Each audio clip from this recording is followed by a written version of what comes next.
시간이 됐으므로 6월 28일 주일예배 주님 앞에 드리도록 하겠습니다. 오늘 집을 나서기 전 기도했나요? 함께 찬양하겠습니다. 오늘 집을 나서기 전 기도했나요? 오늘 바늘은 종이에 고소했나요? 기도는 우리의 안식 빛으로 인도하니 앞이 캄캄할 무슨 얘기야 이게? 편집하고 잊지 마세요. 오늘 이미 마음의 분노 가득한 때 기도했나요? 나의 앞길 막는 친구 용서했나요? 기도는 우리의 안식 빛으로 인도하니 앞이 캄캄할 때 기도 잊지 마세요. 어려운 시험 당할 때 기도했나요? 주가 함께 당하시면 능히 이기리. 기도는 우리의 안식 빛으로 인도하니 앞이 캄캄할 때 기도 잊지 마세요. 나의 인생 나도록 기도하리라. 주께 맡긴 나의 생애 영원하리.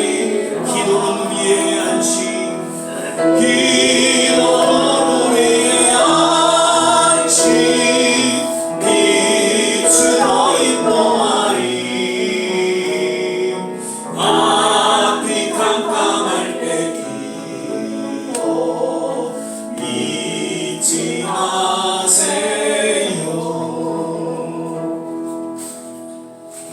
날마다 숨쉬는 순간마다 내 앞에 어려운 일 보내 주님 앞에 이 몸 맡길 때 슬픔 없네 두려움 없네. 날마다 숨쉬는 순간마다 내 앞에 어려운 일 보내 주님 앞에 이 몸을 맡길 때 슬픔 없네 두려움 없네. 주님의 그 자비로운 손길 항상 좋은 것 주시노라. 사랑스레 아픔과 기쁨을 수고하는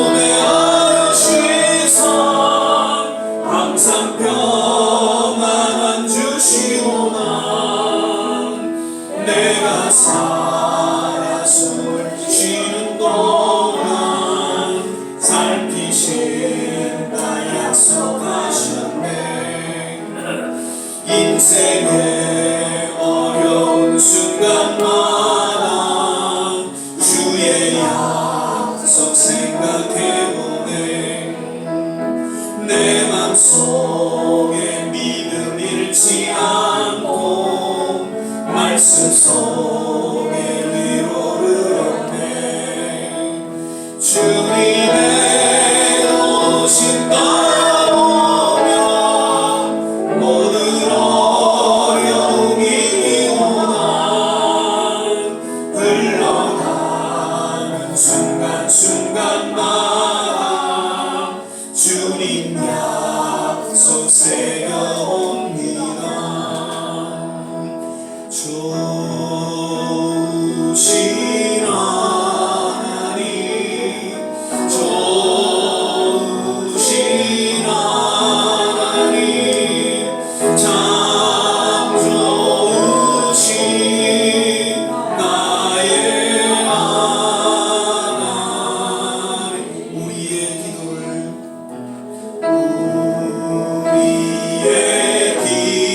기도를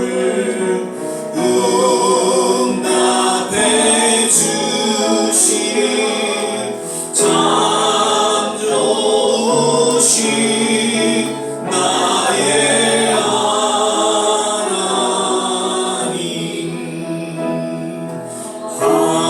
하나는 축복을 우리에게 주시는 참 좋으신 나의 하나.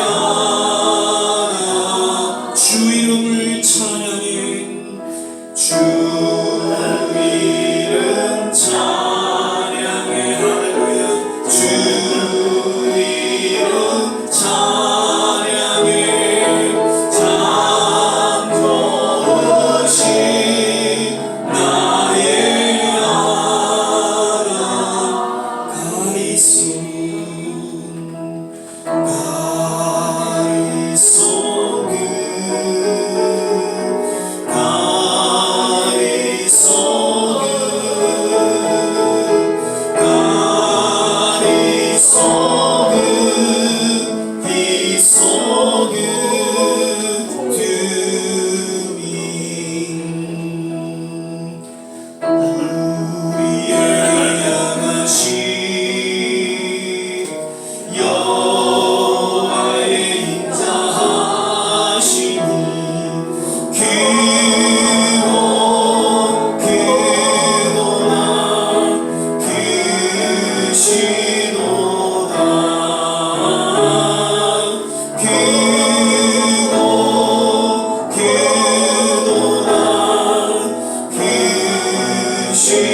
우리에게 향하시. 우리 다같이 일어나 찬양하겠습니다. 우리에게 향하신 여호와의 진실하심이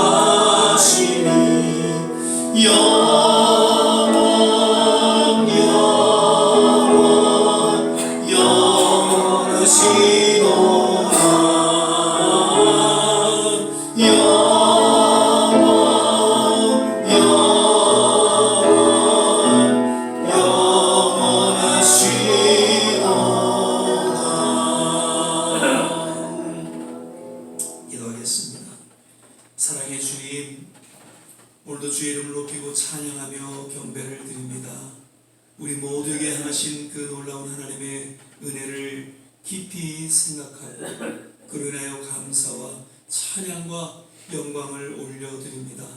오늘도 예수 그리스도의 십자가 그 보혈공로 의지하며 주님 앞에 나아갈 때에 주님 우리를 정케하여 주시고 새롭게 하여 주시고 우리의 남은 생애가 아름답게 하나님 앞에 드려지는 귀한 헌신의 시간이 되게 하여 주시옵소서. 예배 전체를 주님께 의탁하며 예수님 이름으로 기도드립니다. 아멘. 서신체로 사도신경 신앙 고백 드리겠습니다. 전능하사 천지를 만드신 하나님 아버지를 내가 믿사오며 그 외아들 우리 주 예수 그리스도를 믿사오니 이는 성령으로 잉태하사 동정녀 마리아에게 나시고 본디오 빌라도에게 고난을 받으사 십자가에 못 박혀 죽으시고 장사한 지 사흘 만에 죽은 자 가운데서 다시 살아나시며 하늘에 오르사 전능하신 하나님 우편에 앉아 계시다가 저희로서 산 자와 죽은 자를 심판하러 오시리라. 성령을 믿사오며 거룩한 공예와 성도가 서로 교통하는 것과 죄를 사여 주시는 것과 몸이 다시 사는 것과 영원히 사는 것을 믿사옵나이다. 아멘. 다 자리에 앉아주시고요. 그래서 찬송가 482장 찬양 부르신 후에 한수아 장로님께서 예배에서 기도해 주시겠습니다.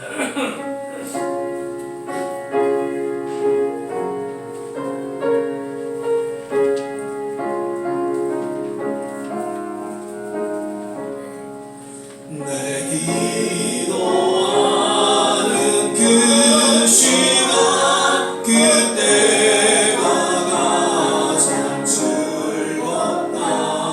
이 세상 근심 걱정에 얽매인 나를 부르사 내 진정성 주 앞에 낱낱이 바로 아뢰어 금보랭당에 슬프다 나 위로만 하시네. 내 기도하는 그 시간 내게는 가장 귀하다. 저 광야 같은 세상을 끝없이 방황하다가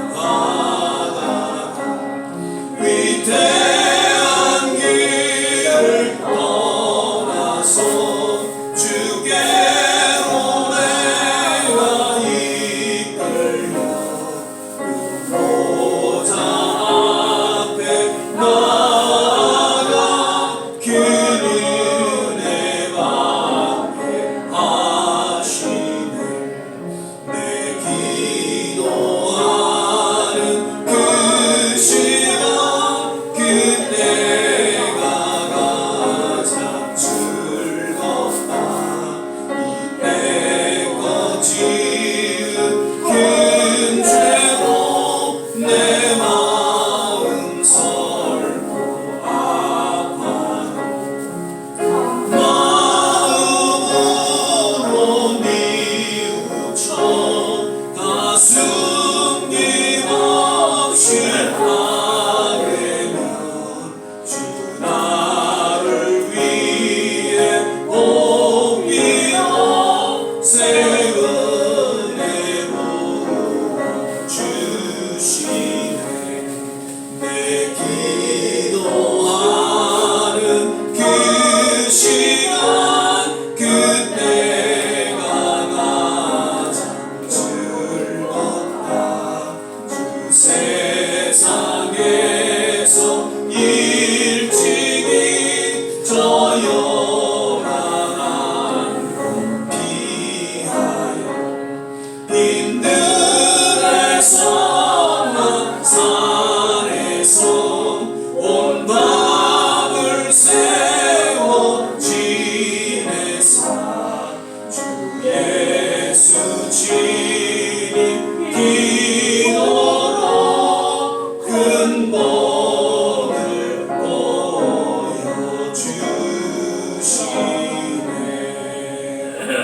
아멘.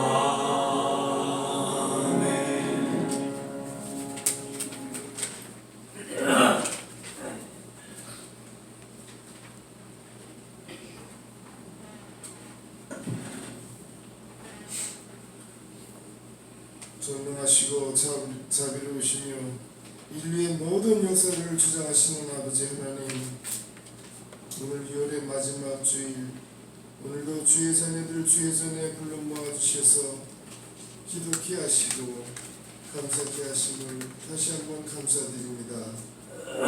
며칠 전 저희 조국 대한민국은 76주년 6.25를 맞았습니다.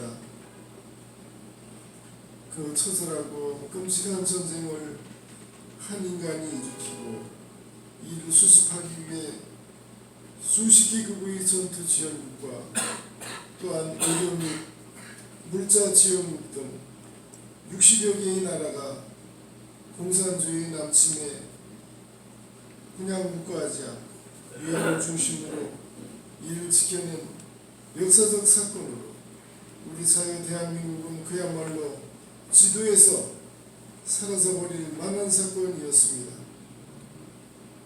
너희는 이 시대를 본받지 말고 오직 마음을 새롭게 함으로 변화를 받아 하나님이 선하시고 기뻐하시며 온전하신 뜻이 무엇인지 분별토록 하라. 우리는 항상 공부하고 깨어 있으라고 예수님께서도 말씀하셨습니다. 감사하되 행동하고 깨어 있으라고 말씀하셨습니다. 배움을 멈추면 그때부터 퇴보가 시작됩니다. 빠르게 바뀌고 변화하는 세상에 말씀으로 깨어있는 우리 모든 좋은 시학교의 성도들이 되게 하여 주옵소서.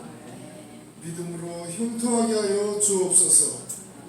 하나님의 자녀들로 거듭나게 하여 주옵소서. 말씀을 공부하지 않을 때 사탄이 우리에게 다가옴을 잊지 않게 하여 주옵소서. 한 명의 사탄 들린 인간이 일으킨 죄로 저희 나라 국군 16만 명이 또한 5만 명 이상의 유엔군이 전사했고 수백만의 인산가족이 발생했습니다. 사탄을 경계하고 역사를 공부하는 우리 모두가 되게 하여 주옵소서. 오늘을 보고 다시 한번 나를 돌아보며 감사하고 하나님께 영광 돌리는 우리 모두가 되게 하여 주옵소서. 세상을 용서와 희생, 사랑으로 승리하신 우리 구주 예수 그리스도 이름으로 기도 올려옵나이다.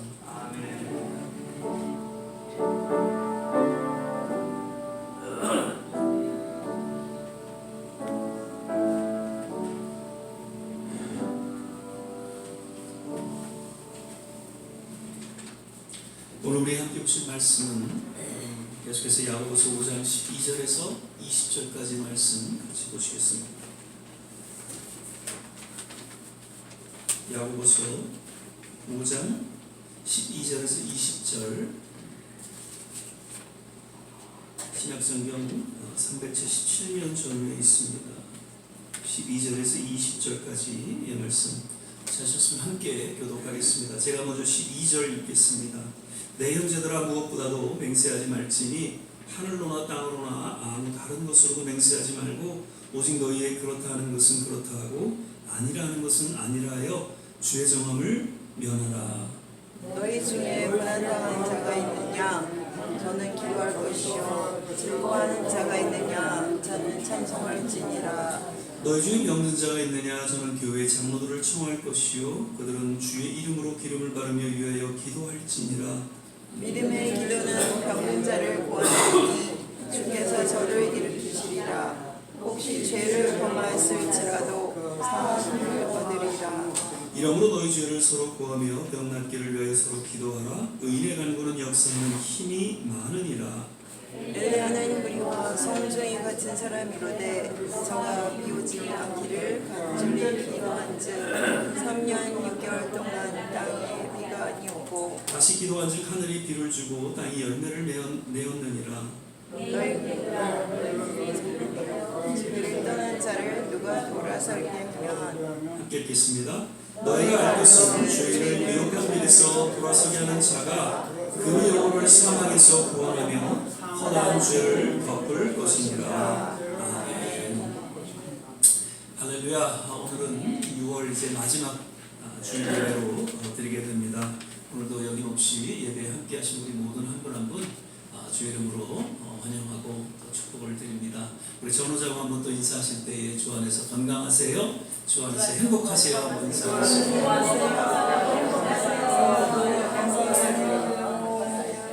오늘도 이렇게 또 밝은 모습 이렇게 뵙게 돼서 감사하고요. 늘 주님 의지하면서 주님과 동행하는 주 안에서 건강하시고 주 안에서 행복하시기를 받아 축복을 드립니다. 오늘 장로님 기도 중에도 우리가 언급되었지만 결코 우리 역사에 있어서 잊지 못할 그날이 지나갔죠. 6.25입니다. 얼마나 많은 사람이 희생됐고 동족 상잔의 압박을 우리가 겪었습니까? 반면 유엔과 미국 여러 우방국들이 희생을 통해서 우리나라를 지켜주기에 오늘날 대한민국이 있었다는 것을 꼭 기억하시고요. 용서를 하되 우리가 잊지는 말고 그 역사 가운데 속에서 하나님께서 어떻게 우리의 모든 지난 역사를 지켜오셨는지 기억하고 오히려 감사하면서 그리고 다음 세대에 정말 우리 조국이 통일이 되어 하나가 되는 그러한 일이 일어나기를 우리는 기대하면서 또 기도해야 될 줄 믿습니다. 아멘. 오늘은 이제 역시 좀 설교가 좀 길 것 같습니다. 그래서 사사성어를 좀 뺐습니다. 지난주에는 야고보서 5장 전체에 대해서 제가 잠깐 요약해서 말씀드렸죠. 5가지 권면과 경고의 메시지가 들려지고 있다. 그래서 1절에서 6절까지는 불의한 부자들에게 하나님의 심판이 있을 것을 경고하고 있는 내용이었고요. 7절에서 11절까지는 이제 성도로서 주의 재림을 수명하며 그 어떠한 역경과 고난 가운데 속에서도 인내, 길이 참을 것을 권고하고 있죠. 그리고 5장 12절에는 하나님의 그 어떤 것으로도 맹세하지 말 것을 이야기하면서 무엇보다도 거짓 맹세하지 말 것을 이야기하고 있습니다. 그리고 5장 13절에서 18절까지는 정말 고난 중에 기도하기를 원하면서 특별히 병든 자를 위해서 서로 기도할 것을 권고하고 있죠. 그리고 마지막으로 이제 15절, 20절에서는 신앙에서 떠난 자들, 영적으로 방황하는 자들을 바른 길로 인도해서 구원할 것을 권고하는 내용으로 끝을 맺고 있습니다. 지난주에는 우리가 첫째, 둘째 5장 1절에서 11절까지의 말씀을 살펴봤습니다. 오늘은 12절에서 20절까지의 말씀으로서 한 3가지 그런 본면의 내용을 살펴보고자 합니다. 먼저는 12절이죠. 무엇보다도 맹세하지 말지니 하늘로나 땅으로나 아무 다른 것들로 맹세하지 말라라고 이야기하고 있습니다. 우선 먼저는 하나님 외에 다른 누구에게도 맹세하지 말라라는 이야기로 들려지면서 당시 거짓 맹세가 행행되는 그런 모습 가운데 야고보는 그런 맹세를 쉽게 하지 말라라고 경고하고 있는 것이죠. 여기서 무엇보다도라는 강한 접속사를 강조하며 사용하고 있죠. 당시 공동체 생활 속에서 그 성도의 말에 갖는 그런 무게와 중요성에 대해서 이 접속사를 통해서 강조해주고 있습니다. 그 당시에 그 유대 사회는 이 맹세라는 것이 일상화되어졌다고 합니다. 그래서 거짓을 감추거나 책임을 회피하는 그런 수단으로 남용되었다는 것이죠. 마태복음 15장에 보면 고르반이라는 단어가 나옵니다. 이게 무슨 뜻이냐면은 히브리어로 그 부모를 공경해야 되는 그런 상황 속에서 갖고 있는 재물을 하나님 앞에 드렸다라는 뜻입니다. 고르반. 그러면 내가 하나님 앞에 이것을 드렸기 때문에 부모를 공경할 수 없다라는 것을 인정받고 용서가 된다는 그러한 제도입니다. 그래서 이런 맹세, 거짓된 맹세 이런 것들로 인해서 사회적인 그런 혼란을 갖고 오는 그런 부분들이 있었는데 야고보는 역시 이러한 문화적 배경, 이 종교적 배경 안에서 맹세, 거짓 맹세하지 말라. 그 맹세를 통해서 혼란스러운 그런 결과를 낳지 말라라는 내용으로 지금 흩어져 있는 유대 그리스도인들에게 이야기하고 있죠. 여기서 맹세라는 영어 단어는 이제 오프라는 단어죠. 그리고 헬라어는 옴니오라는 단어를 사용하고 있습니다. 그러니까 어떤 사실에 대해서 서약하는 것을 넘어서서 자신의 말의 신뢰도를 높이기 위해서 어떤 외적인 권위를 끌어들여서 그 행위를 말한다고 하는 것이죠. 즉 하늘이나 땅 혹은 예루살렘 같은 이런 거룩한 것들을 빌려서 자신을 정당화하려 했다고 합니다. 즉 이 말 자체가 이렇게 맹세하는 자체가 진실됨이 없다는 것을 반증해주고 있다라고 학자들은 이야기하죠. 마태복음 5장 33절 37절까지의 말씀 예수님께서도 산상수훈에서 동일한 말씀을 하셨습니다. 도무지 맹세하지 말라. 오직 너희 말은 옳다 옳다 아니라 아니라 하라. 그 이상은 악으로부터 나느니라. 그러니까 단순한 금지령이 아니라 성도들의 말이 신뢰를 담고 있어야 합니다. 따로 맹세하지 않아도 충분히 진실해야 한다는 것을 의미하고 있다는 것이죠. 그래서 초대교구 요한 크리소스톰은 이렇게 이야기합니다. 진실하지 않은 사람은 반드시 맹세라는 외투를 두리려 하고 진실한 자는 자신의 말로도 충분하다라고 말합니다. 즉 맹세를 남용하는 것은 말의 진실성과 도덕성이 무너졌다라는 것을 보여주는 상징이다라고 이야기하죠. 흔히 사람들은 어떤 일이 틀림없다 또 확신하고 이렇게 주장하는 그런 말들이 있죠. 만약 이것이 아니면 내 손에 어떻게 해요? 장을 지신다라고 이야기합니다. 그리고 만약 이게 틀리면 내가 성을 간다라고 이야기합니다. 그런데 지금까지 자기 말이 틀렸어도 손에 장을 지신 사람을 본 적이 없고 성을 간 사람을 본 적이 없습니다. 말을 했으면 책임을 져야 하는데 요즘 사람들은 너무나도 책임 없는 말, 책임 없는 그런 맹세들을 쉽게 하는 것 같다는 것이죠. 우리 주위에서 얼마나 그런 이야기들을 자주 듣습니까? 또 특별히 정치인들, 그 지도자들의 아주 말을 수시로 바꾸는 그런 경우를 우리는 또 뉴스를 통해서 볼 수밖에 없죠. 순간순간 주어진 상황에 따라서 또 주어진 자기 입장에 따라서 지금은 이렇게 이야기해도 또 시대가 바뀌면 또 달리 이야기를 하는 그런 지도자들의 아니한 모습들을 보게 된다는 것이죠. 5장 12절에는 이런 얘기가 또 있습니다. 후반절에는 오직 너희가 예할 것은 예하고 아니어할 것은 아니어하여 정죄받음을 면하라라고 이야기하고 있습니다. 그러니까 단순한 언어 습관을 넘어서서 성도의 말의 정지성을 강조하고 있는 것이죠. 여기서도 헬라어 원문에서 보면 나이라는 예, 나이, 아니오, 오, 그러니까 강조된 예, 아니오에 대한 강조적인 그런 형용사의 말을 이야기하면서 내 말이 확실하고 일관되게 유지되어야 한다는 것을 나타내주고 있습니다. 예면 예고, 아니오면 아니오다라는 것이죠. 특별히 이중적인 언어, 그런 상황에 바뀌는 그런 입장을 금지하는 그런 사도 야고보의 권면이 담겨져 있다는 것입니다. 그리고 여기서 이제 정죄받음을 면하라는 것은 도덕적인 어떤 사회적인 평판뿐만 아니라 하나님의 그 심판 앞에서 책임질 그 언어의 무게를 의미하고 있다는 것이죠. 즉 우리가 이야기하고 우리가 맹세하는 이 모든 것들은 결국에는 하나님 앞에서 하나님의 기준 앞에 놓이게 된다는 것을 기억해야 할 것입니다. 그래서 루터는 이렇게 이야기하죠. 믿는 자는 말 한마디에 신앙을 담아야 하며 말의 책임은 믿음의 무게만큼 무겁다라고 이야기를 합니다. 이는 오늘날 SNS나 여러 대화 속에서 쉽게 그런 흘리는 말들까지도 우리가 성도들이 하나님 앞에서 얼마나 신중해야 하는가를 깨닫게 해주고 있다는 것이죠.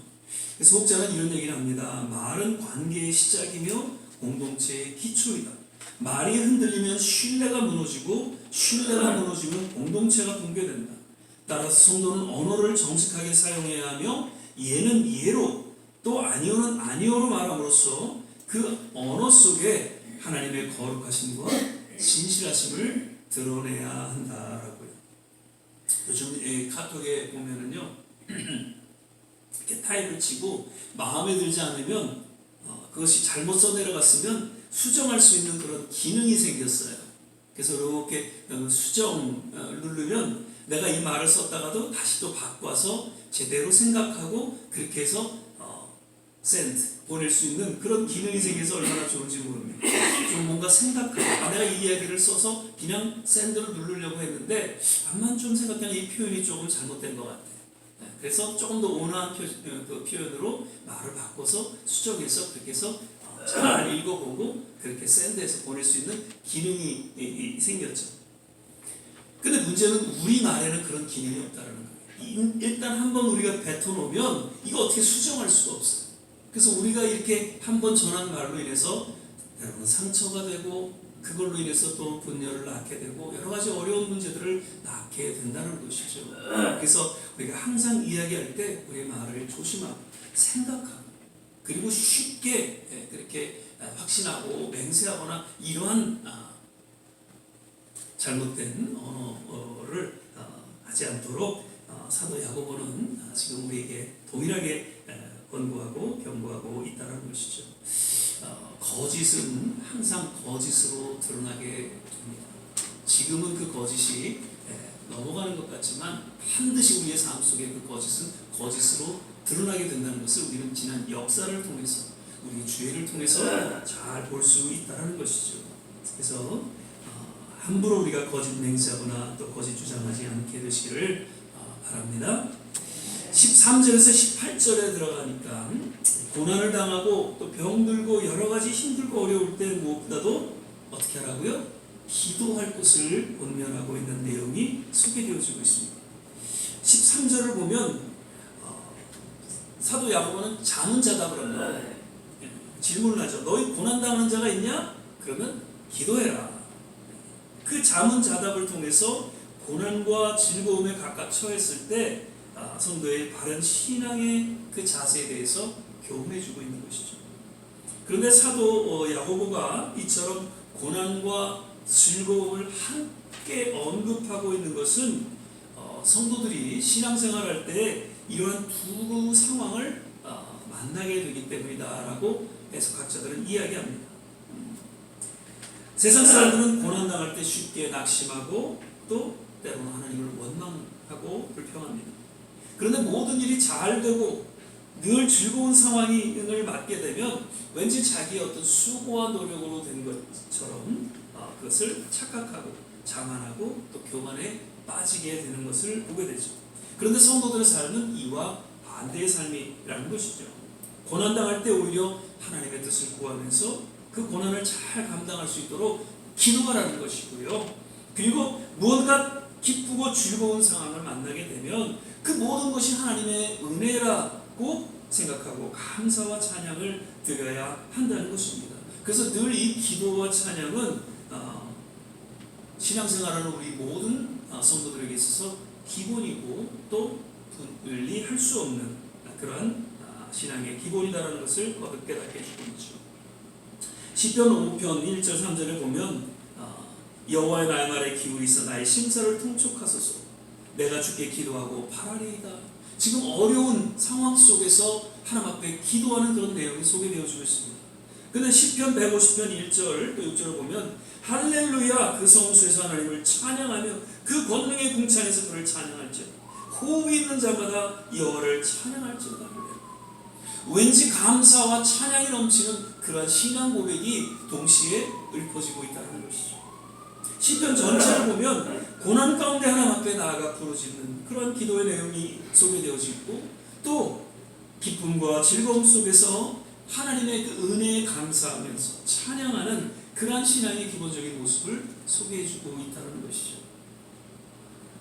지금 야고보 사도는 그 조국을 떠나서 흩어져 어렵게 신앙생활하는 유대 그리스도인들에게 고난 가운데는 기도하고 때로 주어진 하나님의 은혜로 말미암아 감사하고 찬양할 것을 권고하고 있다는 것이죠. 지난 우리 수요 찬양 예배 때 늘 하나님을 찬양하는 감격스러운 시간을 짧은 시간이지만 갖습니다. 그리고 또 역시 짧은 시간이지만 말씀을 듣고 함께 또 기도하는 시간을 갖고 있죠. 찬양과 기도는 결코 분리될 수 없는 신앙의 기본이다라는 것을 우리는 그런 찬양 예배를 통해서 다시 한번 느끼게 됩니다. 그리고 삶의 보편적인 그 고난 중에 하나가 병든 것이죠. 그래서 그 병든 자들을 위해서 기도할 때 장로들을 청할 것과 기름을 바르며 기도할 것을 권고하고 있죠. 여기서 주목할 것은 그런 질병으로 인해서 또 낙심이 되고 여러 가지 힘든 가운데 기도하지 못할 때에는 교회 지도자들, 장로들, 지금의 이제 목회자들을 의미하고 있는데 그들의 도움을 받으라라는 것을 이야기하고 있습니다. 엊그제도 우리 박종렬 선교사님 그분이 이렇게 좀 기도원 사역을 하면서 어떤 치유의 어떤 은사들을 지니셨어요. 그래서 이제 그 기도원 사역을 통해서 많은 그 케냐 사람들이 치유받고 또 회복되는 그런 일들을 이제 간증하셨는데, 그래서 지난주 수요일날 우리가 모셔서 좀 같이 안수 기도를 부탁을 드렸습니다. 그래서 같이 정말 그 상황은 알 수 없지만, 지금 어떤 어려운 가운데 우리가 알 수 없지만 왠지 기도할 때 성령을 통해서 지금 아픔이 무엇인지, 지금 문제가 무엇인지를 위해서 또 하나님의 기름 부음 받은 그런 종들을 통해서 기도할 때 하나님의 역사가 일어나고 치유가 일어나고 회복이 일어난다는 것이죠. 목회자들이 뭐가 대단해서 그렇게 기도해 주는 것이 아니라 특별히 목회자들에게 하나님의 특별한 은사가 부어주고 또 기도의 능력이 임하게 된다는 것을 우리는 깨닫게 됩니다. 고린도전서 12장 8절에서 11절까지 여러 가지 그 은사가 주어진다는 것을 분명히 이야기하고 있죠. 근데 아직까지도 복음적인 교단의 이제 목회자들과 가끔 얘기할 때 보면 이러한 치유, 은사 이런 것들을 받아들이지 못하는 목회자들이 있어요. 2000년 전에 초대교회에 나타났던 현상이지 지금 무슨 시대에 뭐 기도한다고 안수한다고 치유가 일어나고 이런 일들이 일어났냐, 그렇게 주장하는 목사님들도 계세요. 복음적인 그런 교단의 목사님이신데. 그런데 한번 보십시오. 지난 불과 30-40년 전에 한국에 어떤 일이 일어났습니까? 교회가 부흥하고 성장하는 데에는 그런 병자들이 나와서 기도하고 치유받고 회복되는 그런 일들이, 기적 같은 일들이 일어남으로 인해서 교회가 성장했던 것을 우리 모두는 믿지 않는 분들도 그것을 인정한다는 것이죠. 히브리서 13장 8절, 예수 그리스도는 어제나 오늘이나 영원토록 동일하시니라 라고 이야기하고 있습니다. 이 말씀은 예수 그리스도를 통한 치유와 기적 등의 그 하나님의 역사는 2000년 전에 예수님께서 역사하셨던 그 모든 사역, 그리고 수십 년 전에 일어났던 한국의 그 사역, 오늘 동일하게 일어난다는 것을 선포하고 있는 말씀이라는 것입니다. 물론 이단에 속한 자들이 잘못된 그런 치유 집회도 없지 않아 있습니다. 유튜브를 보니까 무슨 여러 가지 잘못된 그런 치유 집회를 하는 분들이 없지 않아 있어요. 그러니까 이 건강하고 좀 성경적인 그런 치유 집회가 아닌 것도 없지 않아 있기 때문에 우리가 조심은 해야 됩니다. 그러나 분명 오늘날도 하나님의 기적은 일어나고요, 하나님의 놀라운 치유도 일어나고 있다는 것이죠. 예레미야 33장 3절에 보면 너는 내게 부르짖으라 내가 내게 응답하겠고 내가 알지 못하는 크 법이 미는 일을 내게 보이리라 라고 약속하고 있습니다. 이 말씀은 당시 예레미야에게만 주신 말씀이 아니라 오늘날 우리 모두에게도 동일하게 주신 말씀이라는 것이죠. 우리가 부르짖고 간절히 기도하는 가운데에 우리가 알지 못하는 놀라운 일들이 일어난다는 것이죠.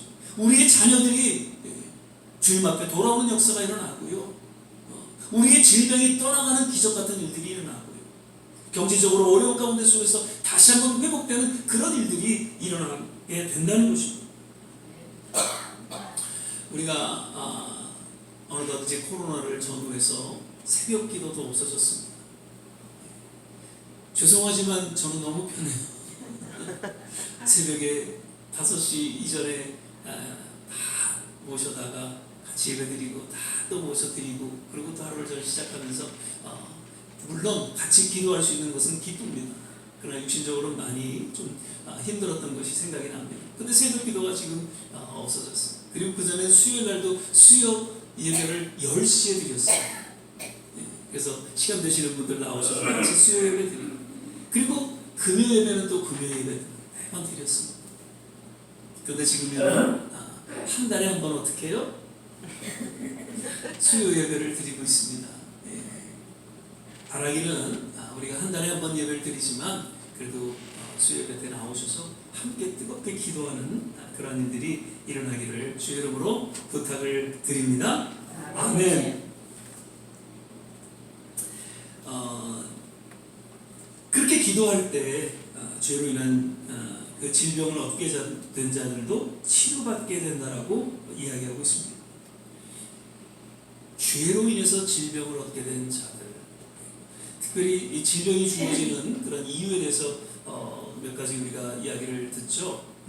우리가 자연적인 어떤 그런 질서가 무너질 때 질병을 얻게 됩니다. 그죠? 뭐 우리가 추울 때 옷을 좀 얇게 입으면 감기 걸리고 이거는 뭐 자연적으로 주어지는 질병이죠. 예. 그런데 사단으로 말미암아 주어지는 질병이 없지 않아 있죠. 욕도 사단이 주어진 그런 욕창이 나는 그런 그 질병 사단이 주어진 것이죠. 그리고 복음서에 나오는 귀신 들린 자의 이야기가 나옵니다. 예. 또 죄로 인해서 질병이 주어진다는 것을 요한복음 5장에 분명히 예수님께서 이야기하고 있죠. 그 38년 된 병자에게 예수님이 이제 다 치유받고 가운데 이런 얘기를 하십니다. 그 후에 예수께서 성전에서 그 사람을 만나 이르시되 보라 내가 나았으니 더 심한 것이 생기지 않게 다시는 죄를 범치 말라 하십니다. 죄로 인해서 질병이 주어진다. 그래서 기도할 때 먼저 우리가 죄사함을 받게 되고 우리가 치유받고 회복될 수 있다는 것을 약속하고 있는 것이죠.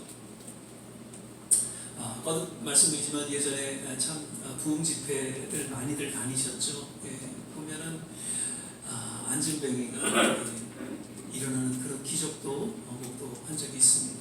그리고 눈이 잘 안 보이는데 안수받는 가운데서 눈이 잘 보이게 되는 그런 결과도 있었고요. 뭐 위장병, 당뇨, 혈압 등 그리고 때로는 암도 치료되는 그런 기적 같은 일들이 일어나곤 했습니다. 그런데 그런 모든 치유 과정 속에서는 반드시 회개의 역사가 있었던 것을 보게 됩니다. 사실 모든 것이 다 죄로 인한 질병은 아니었지만 옛날 70년대, 80년대 그때 보면 그 모든 질병들이 사실 어떻게 보면 죄로 인해서 주어진 질병이다라는 것을 볼 수 있어요. 술들 많이 드시고요. 그리고 얼마나 그 타락한 사람들 삶을 살으셨어요. 바람 피운다고 그러죠. 예전에 정말 조금 여유가 있는 분들은 막 바람 피우고 그러면서 몸을 그냥 막 홀대하면서 결국에 그로 인해서 질병을 앓게 되고 그러고서는 노년에 추한 모습 살아가는 그런 모습들 우리 주위에서 너무 많이 봤죠. 그런데 그나마 그래도 정말 가족 중에 예수를 믿어서 또 교회 나오게 해서 기도하고 그래서 그런 질병들이 치유되고 그래서 감사해서 오히려 이제 남은 생에 직분자로 살아가는 그런 일들이 우리 주위에서 너무나도 쉽게 볼 수 있었고 그리고 또 간증들을 우리는 들을 수가 있었다는 것이죠. 하나님께서는 그 30년 전에 그런 놀라운 기적 같은 일들이 오늘날 동일하게 우리에게도 일어나게 하신다는 것이죠. 지금 남미에 보면은 브라질이나 이런 쪽에 교회들이 계속 성장하고 부흥하고 있습니다. 그리고 동일하게 그런 치유 역사가 지금 일어나고 있는 것을 보게 됩니다. 그래서 선교를 가게 되면 우리나라 70년대의 그 부흥의 어떤 그런 현장이 그 남미 현장 속에 일어나고 있다라는 것이죠. 그런데요, 오늘 본문을 보면 그렇게 하나님의 기적을 일으키는 기도 역사 가운데 반드시 요구되는 한 단어가 있는데 그것을 주목합니다. 그것은 믿음이라는 것이죠. 왜 매일 새벽을 깨워 때로는 부르짖 기도하고 또 순간순간 우리가 열심히 기도하는데 하나님의 응답이 주어지지 않고 또 그런 치유의 손길이 일어나지 않는다. 그래서 때로는 기도하면서 낙심이 되기도 하고 또 정말 더 이상 기도할 수 없는 그런 순간을 맞기도 할 수가 있습니다. 역시 그런 때 우리가 두 가지 또 생각해야 될 것은 먼저는 인내라는 것이죠. 하나님의 응답은 결코 내 시간에 주어지지 않습니다. 내가 원하는 때에 주어지지 않다는 것, 그것을 인정하는 것, 그것 자체가 믿음인 것이죠. 그래서 in His time, 하나님의 때에 그 모든 일이 주어진다는 것을 믿고 참고 인내하는 것, 이것이 신앙의 기본입니다. 그리고 또 하나의 생각할 것은 믿음이라는 것이죠. 오늘 15절에 보니까 믿음의 기도는 병든 자를 구원하리니 그리고 16절에 의인의 간구는 역사하는 힘이 많다. 그러니까 믿음의 기도, 의인의 간구를 이 병행해서 그 믿음을 더욱 강조해주고 있죠. 사도 바울은 모든 성도가 다 의인이다라는 것을 선포하면서 그 하박국 선지자의 그 말씀을 인용하면서 이야기하고 있죠. 로마서 1장 17절에 보면 복음에는 하나님의 의가 나타나서 믿음으로 믿음에 이르게 하나니 기록된 바 오직 의는 믿음으로 말미암아 살리람과 같으니라. 아멘. 어떤 수고와 노력과 행동을 통해서 우리가 의롭게 되는 것이 아니라 믿음으로 말미암아 예수 그리스도를 믿는 믿음 안에서 그 복음을 우리가 받아들임으로 우리 모두가 의인이 되었다라고 사도 바울은 선포하고 있는 것이죠. 믿음이 있는 자는 의인이고 그러한 믿음의 기도, 그 의인의 간구는 병을 치료한다는 것입니다. 그리고 하나님의 놀라운 기적과 능력을 경험하게 될 것을 야고보 사도는 선포하고 있는 것이죠. 그러면서 진정 기도 응답의 비결이 있다면 오직 하나, 믿음의 기도. 모든 하나님의 구원과 치유와 기적과 은혜는 오직 믿음으로 말미암아 주어진다는 것을 이야기하고 있는 것이죠. 성경에 보면 오늘 17절 18절에도 이런 이야기가 나오죠. 엘리야는 의와 성경이 같은 사람이로되 저가 비 오지 않기를 간절히 기도한즉 3년 6개월 동안 땅에 비가 오니라. 다시 기도한즉 하늘이 비를 주고 땅이 열매를 내었느니라. 3년 동안 비가 오질 않았습니다. 그래서 가뭄 가운데 지금 북이스라엘이 어려움을 당하고 있는 중에 엘리야는 새벽을 깨워 기도하는 중에 하나님의 음성을 듣게 됩니다. 그래서 열왕기상 18장 1절에 보면 하나님께서 내가 비를 지면에 내리리라 라는 그런 음성을 듣게 되죠. 그 말씀을 믿었습니다. 엘리야. 그리고 간절히 기도하는 중에 어느덧 손바닥만한 그런 구름이 일어나게 되고 결국에는 큰 비를 내리게 되는 하나님의 그 기적을 일으켰던 것을 성경은 이야기하고 있는 것이죠. 작은 믿음을 통해서 이러한 일이 일어났다라는 것을 이야기하면서 오늘날 우리 또한 유일하게 일어난다라는 것을 강조해주고 있는 것입니다. 우리가 잘 아는 대로 마가복음 10장 51절 52절에 보면 소경 바디메오라는 사람이 나옵니다. 평생을 소경으로 살아왔던 이 청년이 예수 그리스도의 소문을 듣고 예수님 앞에 나아갑니다. 다윗의 자손 예수여 나를 불쌍히 여기소서. 예수님이 나를 눈을 뜨게 해주실 수 있다는 믿음이 있었습니다. 제자들이 저를 책망했습니다. 아니 어찌 이렇게 거지 같은 소경이 예수님 앞에 나오려고 해? 그리고 막았습니다. 그럼에도 불구하고 예수님 앞에 나아갑니다. 그때 예수님이 그 믿음을 보시고 그의 눈을 뜨게 하셨던 그러한 일이 소개되어지고 있죠. 또 혈류증을 앓았던 평생 혈류증을 앓고 12의 혈류증을 앓아서 이 혈류증을 앓는다는 것은 부정한 여인으로서 인정받기 때문에 그 누구 앞에도 나아갈 수가 없습니다. 혼자 외롭게 이제 죽음을 기다리는 한 가련한 여인이었습니다. 그런데 역시 이 여인도 예수님의 소문을 듣게 되죠. 예수님만이 나를 치유할 수 있는 유일한 구세주다라고 생각을 하고 많은 무리들이 있는 거기서 만약에 들키게 되면 돌을 맞아 죽게 되는 그런 상황에 처할지도 모릅니다. 그런데 이 여인은 죽음을 무릅쓰고 예수님 앞에 나아갑니다. 그리고 예수님의 옷자락만 슬쩍 만지게 되죠. 예수님은 아셨습니다. 그 옷자락을 만지는 순간 예수님의 능력이 그 여인에게 나타났다는 것을 아시고 예수님은 그 여인을 바라보게 됩니다. 그때 그 여인은 두려움 속에 얘기를 하죠. 그때 예수님께서 네 믿음이 너를 구원했다라고 이야기합니다. 믿음을 통해서 그러한 일이 일어나게 되었다는 것이죠. 그리고 역시 로마인이었습니다. 이방인 백부장으로서 참 괜찮은 사람이었던 것 같습니다. 자기 하인이 이제 중풍병에 걸려 죽게 된 그런 상황 속에서 그 당시에 그 종들은 소모품과 같아서 그냥 죽으면 버리는 그런 상황이었을 것입니다. 그런데 이 백부장은 틀렸습니다. 그 하인을 살리기 위해서 예수님의 소문을 듣고 예수님 앞에 나아갑니다. 예수님께서 그 집에 들어가려 할 때 안 들어오셔도 됩니다. 그냥 말씀만 하셔도 우리 하인이 나을 수 있습니다라는 그런 믿음을 보입니다. 그때 예수님이 놀랍니다. 내가 이만한 믿음을 본 적이 없다라고 이야기하시면서 그 하인을 치료해 주셨다는 것이죠.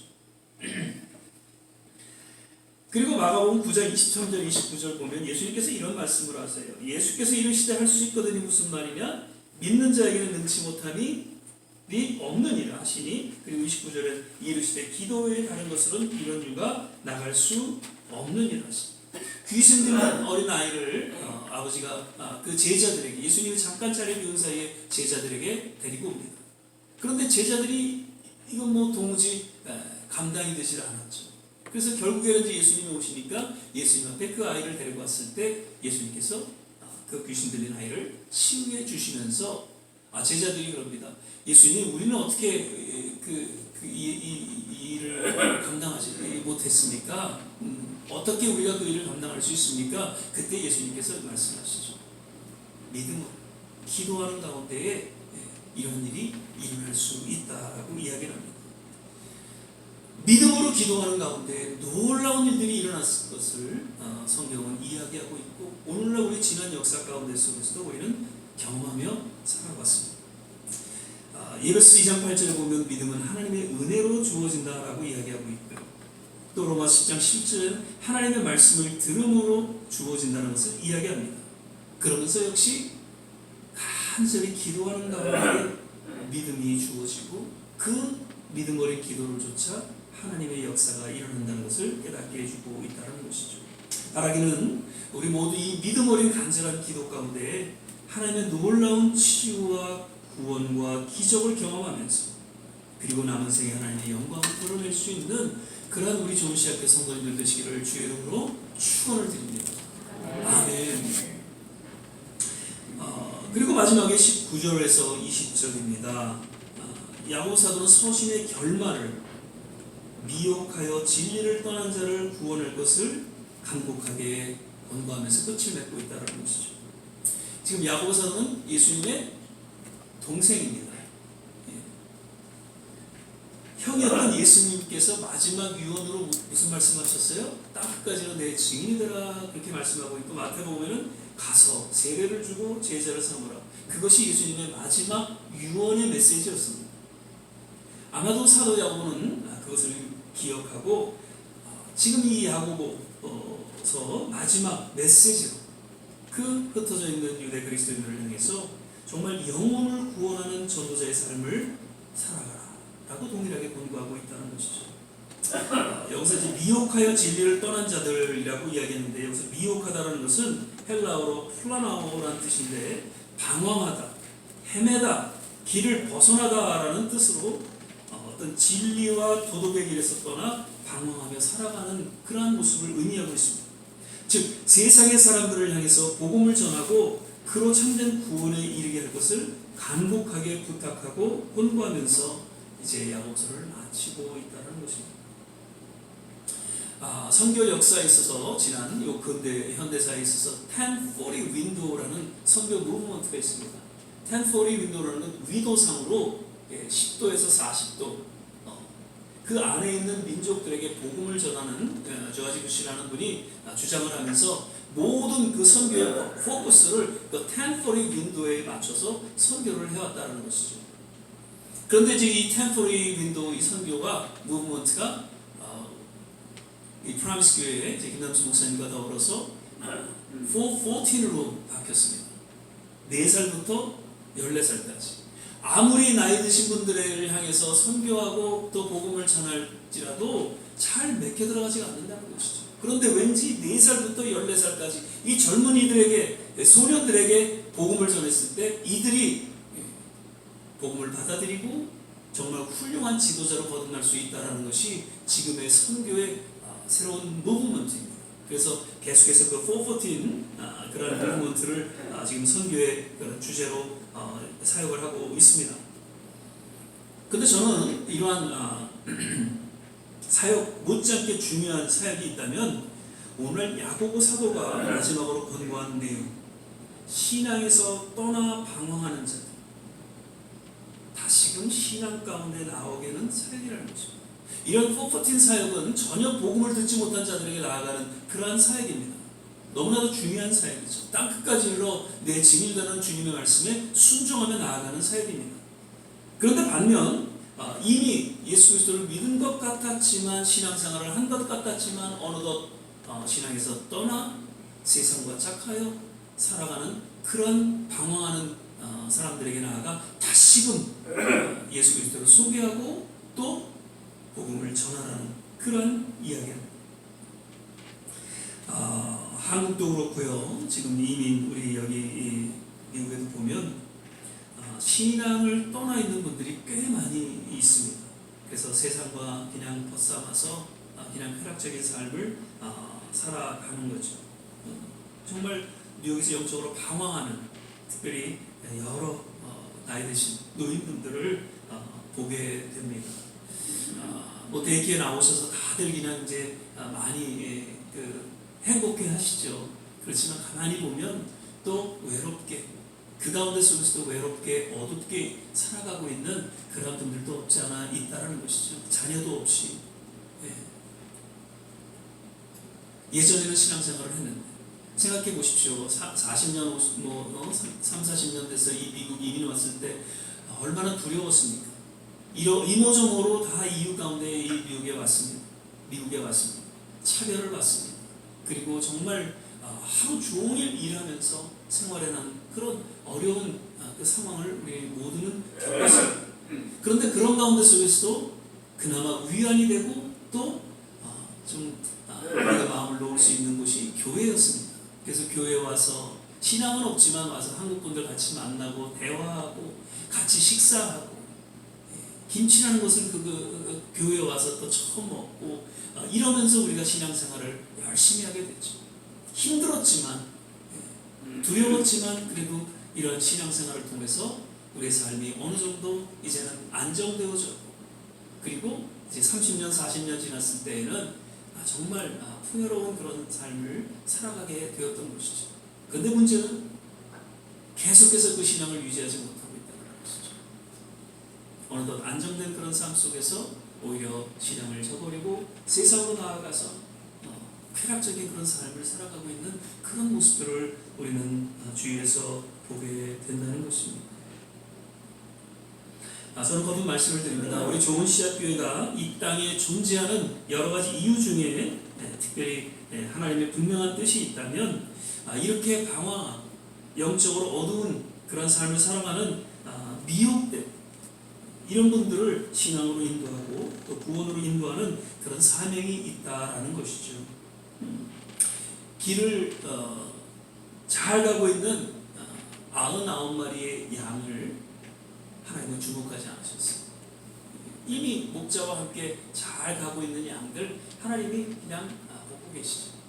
그런데 왠지 길을 잃고 방황하는 그런 한 마리의 양을 찾기에 하나님은 더 애타하시고 또 주목하고 계신다는 것이죠. 이러한 하나님의 마음을 우리가 품고 하나님의 관점으로 지금 우리 주위에 방황 잃어버린 그런 영혼들을 우리가 인도할 수 있는 좋은 씨앗교회 성도님들이 되시기를 주 이름으로 부탁을 드립니다. 아멘. 말씀을 맺겠습니다. 야고보서는 앞서 말씀을 드렸듯이 신약의 잠언이라고 일컫는 것이죠. 그래서 신앙생활에 있어서 아주 구체적이고 실제적인 내용들에 대해서 권고하고 또 경고의 메시지로 들려주고 있습니다. 행함 없는 믿음은 죽은 믿음이라고 강조하죠. 또 행함이 따르는 믿음 생활에 대해서 역시 강력히 주장하면서 특별히 말을 조심할 것. 그리고 어떤 고난과 역경 속에서도 마치 농부가 열매를 바라기까지 참고 인내하듯 주님 다시 오실 그 강림하실 때까지 길이 참고 주어진 신앙의 여정을 잘 지켜나갈 것을 권고합니다. 그러면서 오늘 말씀 쉽게 우리가 맹세하거나 거짓으로 맹세하지 말라. 그리고 어려운 가운데 속에서 정말 믿음으로 기도하며 하나님의 놀라운 구원의 역사를 감당할 것을 이야기하고 있습니다. 그리고 마지막으로 거듭 방황하는 영혼을 향해서 참된 구원에 이르는 그런 전도자의 삶을 살아갈 것을 이야기하고 있는 것입니다. 야고보서를 지난 몇 달이 걸렸는지 잘 기억이 나질 않습니다. 1장을 시작하면서 5장까지 중간에 좀 후회도 했습니다. 왜냐하면 어떤 때는 제가 이 말씀을 어떻게 전해야 될지 오늘날 우리에게 이 야고보 사도가 전하고자 하는 의미가 무엇인지를 조금 이해하기 힘든 부분도 없지 않아 있었습니다. 그런데 돌이켜보니까 우리 모두에게 꼭 필요한 하나님의 메시지가 아니었는가 생각이 되어집니다. 그래서 좀 힘들었지만 그래도 우리가 야고보서 1장부터 5장까지 이러한 내용이 있었다는 것을 우리가 다 기억하게 됐고 우리 삶에 적용하는 그런 시간이 되었으리라 생각이 되어집니다. 마지막으로 그 야고보서 사실 좀 지나고 나면 야고보서 지금 무슨 얘기를 들었지? 무슨 내용이지? 다 우리가 쉽게 잊어버리게 됩니다. 다시 한번 제가 좀 정리해서 다 잊으셔도 됩니다. 그러나 이 세 가지만큼은 꼭 기억하시라고 한번 정리를 해드리고자. 먼저는요, 말을 조심하시더라고요. 생각하고 말하고요, 진실하게 말하고, 비난, 비판보다는 오히려 격려하고 위로하고 칭찬의 말을 통해서 서로에게 유익이 되고, 그리고 하나가 되는, 그래서 진정한 가족과 교회가 되는 그러한 삶을 살아가게 되시기를 부탁을 드립니다. 예. 두 번째는요, 구원은 수고와 행함으로 주어지는 것이 아니라 믿음으로 주어집니다. 그러나 이제 구원받은 성도의 삶에 있어서 진정한 믿음은 행함을 통해서 주어진다는 것을 기억하실 수 있기를 바랍니다. 행함 없는 믿음은 죽은 믿음이라는 것이죠. 그래서 뭔가 기꺼이 이제는 드릴 수 있고 나눌 수 있고 뭔가 희생과 헌신을 통한 이 행함을 통해서 여러분의 믿음을 보이고 하나님의 영광을 드러낼 수 있기를 바랍니다. 아멘. 거듭 마지막으로 우리가 살아가고 있는 이유, 목적이 있다면 그저 그냥 행복하게 남은 생에 건강하게 잘 살아가는 것이 그것이 하나님의 뜻이다라고 생각할 수 있겠지만 좀 더 고차원적으로 우리가 생각해야지. 왜 내게 더 건강을 주셨고 왜 내게 이렇게 생명을 연장시켜 주셨을까? 그것은 아까도 말씀드렸습니다. 우리 주에 믿지 않는 또 방황하는 그런 영혼들을 주님께로 인도하고자 하는 그런 도구로서 여러분을 사용하시기 위함이라는 것이죠. 이 좋은 씨앗교회가, 이 작고 연약한 교회가 계속 하나님의 뜻 가운데 유지되고 운영되어지는 것은 그러한 사역을 감당한 사명이 있기 때문이다라는 것을 기억하시고 끝까지 그 하나님의 사명 가운데 함께 헌신하고 동역하는 모두가 되시기를 주 이름으로 축원을 드립니다. 기도하겠습니다. 사랑의 주님, 어느덧 야고보서를 이제 마치게 됩니다. 이 말씀을 통해서 다시 한번 이 시대에 우리 모두에게 주신 하나님의 음성을 다시 한번 우리 마음 깊이 새겨보면서 거듭 우리의 말을 조심하고 또 행함 있는 그런 믿음 가운데 하나님의 영광을 드러낼 수 있고 무엇보다도 믿지 않는 영혼들, 방황하는 영혼들에게 복음을 전하고 예수 그리스도의 사랑을 전하는 정말 하나님의 성도로서의 삶을 살아가게 부족하니 또 주께서 우리의 남성이를 붙잡아 주시고 인도하여 주시옵소서. 감사합니다. 예수님 이름으로 기도드립니다. 아멘. 356장 4절 우리 찬양 드리시면서 주님 앞에 공헌하는 시간 갖도록 하겠습니다.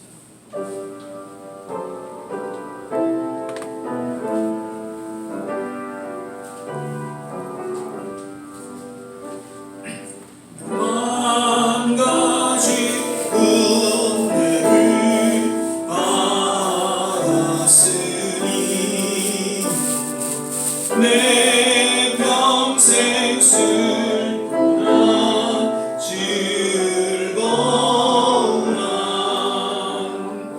이 몸을 온전히 주님께 바쳐서 주님만 위하여 늘 살겠네.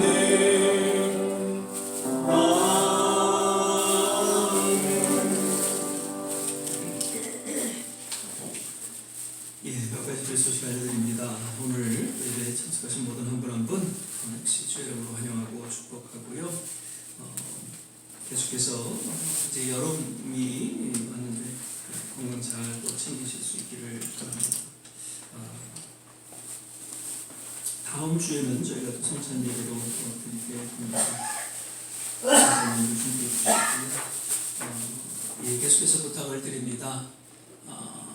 주위에 꼭 이렇게 신앙생활이 필요하신 분들 계시면 꼭 같이 식사도 하시고 같이 권고해 주셔서 교회 나오셔서 함께 믿음 생활할 수 있도록 특별히 전도에 힘써 주시기를 거듭 부탁을 드리고요.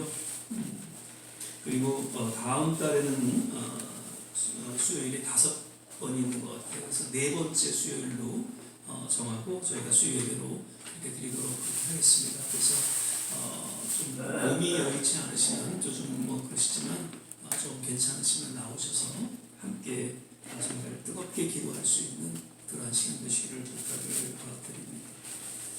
계속해서 또 우리 교회 사역을 위해서 기도해 주시기를 부탁을 드리고요. 아직도 함께 동역할 교회가 정해지진 않았습니다. 하나님께서 좋은 교회에 함께 동역하며 같이 이 성전을 사용할 수 있도록 기도해 주시기를 부탁을 드립니다. 이제 우리 다 자리에서 일어나셔서 저 멀리 있는 나의 시온성 우리 찬양 되신 후에 같이 한번 합심해서 기도하고 축도로 예배를 마치도록 하겠습니다.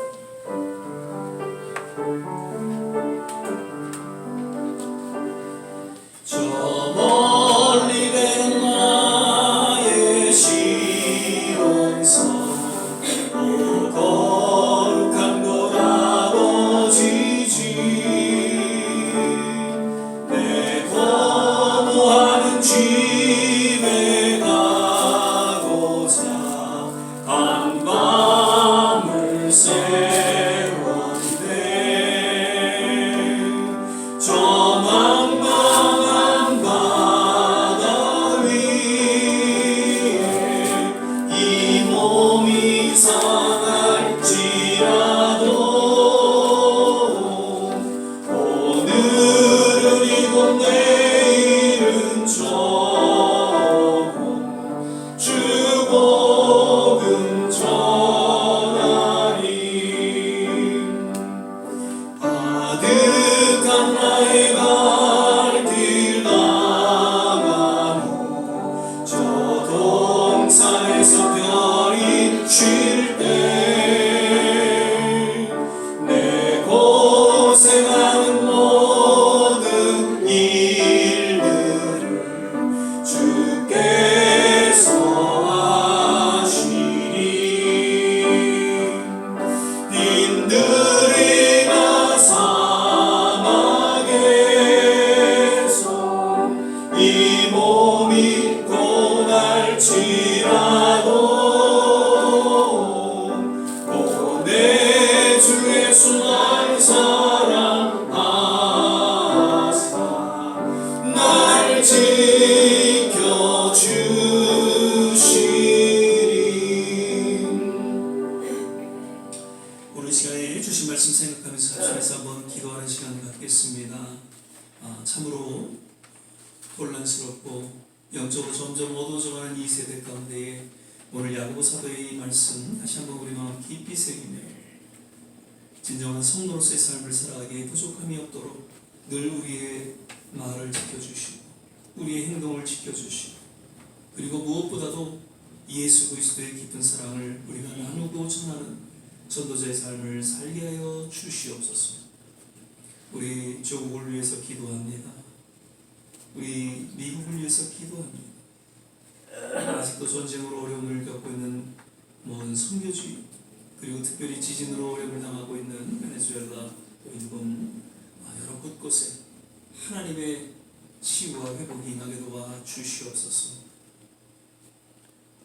우리의 자녀들을 기억하여 주시고 우리 몸된 교회가 더욱 믿음 안에서 든든히 서 마지막 때 사명을 잘 감당할 수 있게 하여 주옵소서. 우리 이러한 내용으로 같이 한번 합심해서 기도하겠습니다. 할렐루야. 좋으신 아버지 하나님, 오늘도 이 예배 가운데 주님 함께하여 주심을 인하여 감사드립니다. 주님, 점점 영적으로 타락해져가고 어두워져가고 혼란스러운 이 시대 가운데 하나님 다시 한번 우리의 영혼을 깨어 주님 이 세대를 바라볼 수 있게 하여 주시고 주님 앞에 우리의 남은 생애를 의탁하며 헌신하는 그런 아름다운 신앙 결단이 우리 모두에게 있게 하여 주시옵소서. 주여, 지금은 부르짖고 기도할 때니 깨어 하나님 부르짖고 기도하는 가운데 주님의 놀라운 기적 같은 일들이 우리의 삶에는 물론 하나님 그 기도하는 곳곳마다 일어나게 도와 주시옵소서. 수십 년 전 한국 하나님 그 어두운 땅에 복음이 전파되어지고 놀라운 성령의 불같은 역사가 일어남으로 말미암아 오늘의 대한민국이 일어났던 것처럼 다시 한번 우리의 삶 속에 아버지 하나님 이러한 불같은 성령의 역사가 기도 가운데 일어나게 도와주시고 우리 교회 가운데 하나님의 놀라운 일들이 하나님 펼쳐지게 하여 주시옵소서. 우리 모든 성도는 남은 생애를 주님 붙잡아 주시고 하루하루 하나님 그냥 살아가는 그러한 삶이 아니라 뭔가 미래를 향해서 하나님의 거룩한 비전을 안고 담대하게 하나님 그 부르시는 그날까지 주님의 영광을 위해 살아가는 귀한 군속들 되게 하여 주시옵소서. 하나님 입술을 주장하여 주시고 그 심령을 어루만져 주시사 한 영혼을 천하보다 귀하게 여기신 그 주님의 마음을 품고 세상에 나가 하나님 전도하는 일에 하나님 쓰 한 시대의 주의 역사를 감당하는 귀한 하나님의 사람으로 기름 부어주시고 축복하여 주시옵소서. 주님 할렐루야. 하나님 감사합니다. 모든 곳곳마다 주님의 놀라운 치유 회복이 있기를 소망합니다. 우리 대한민국 다시 한번 깨어 일어나게 하시고 우리가 살아가고 있는 미국에도 주님 새로운 역사가 일어나게 도와주시옵소서. 할렐루야. 하나님 하루속히 전쟁이 그치게 하시고 지진을 위하여 어려움을 겪는 모든 곳곳마다 주님의 치유가 있게 하여 주옵소서. 사랑의 주님, 오늘도 예배 가운데 주님 말씀하여 주시고 또 함께하여 주심을 감사드립니다. 하나님, 우리 남은 생에 정말 영적으로 깨어 주님 앞에 부르짖고 기도하는 삶이 되게 하여 주시고 그 가운데 하나님의 놀라운 치유와 기적을 맛보며 경험하며 주님 영광을 위해 살아가는 하나님의 귀한 권속들 다 되게 하여 주시옵소서. 오늘도 마음의 정성을 담아 드려지는 귀한 손길 일일이 기억하여 주시고 두 손으로 하나님 축복하여 주시옵소서.